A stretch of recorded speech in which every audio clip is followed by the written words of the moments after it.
My strategy sessions in a nutshell have always been about designing and delivering. So the planning and the action, the creating and the execution.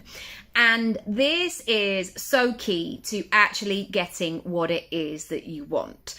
And it's often something that really plays havoc in your brain, because remember, your brain just wants to be safe. It just wants to be secure. It just wants to do the things that it's always done. It loves that coziness. It loves that predictability. And so sometimes that can show up in the work of working towards your goal. So for example, with a content strategy, your brain goes, ooh, this is really fun. Okay, let's do a content strategy. How am I going to do this? Okay, I'm going to grab a piece of paper and a pen. I'm going to write some ideas. And then I'm going to put them in an Excel spreadsheet and I'm going to color coordinate it. And it's going to be really lovely and great. And then I'm going to think about when I'm going to film them. And that for me is very much design.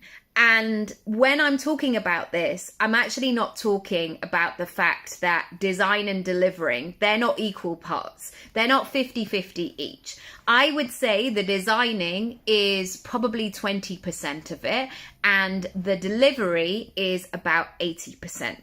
So if you take those percentages, you will maybe understand why your content strategy is not working for you, because you've spent so long in the research stage thinking about when you're going to do what, the kind of conversations that you could have, what you like doing, the trends that are happening at the moment. You're spending so much time in that space. Whereas actually what you need to be doing is showing up, is taking those ideas and moving with them quickly and recording them and getting them out there, or writing the article and seeing how it lands and seeing how your audience responds. And if those lead to sales, that delivery and getting things going is how you're going to learn. It's how you're ultimately going to grow your business, because the other thing is all like backstage stuff. And yes, it's absolutely essential because it gets you to the point of delivery, but incidentally on its own, it's not going to take you there. It's not going to get you what you want.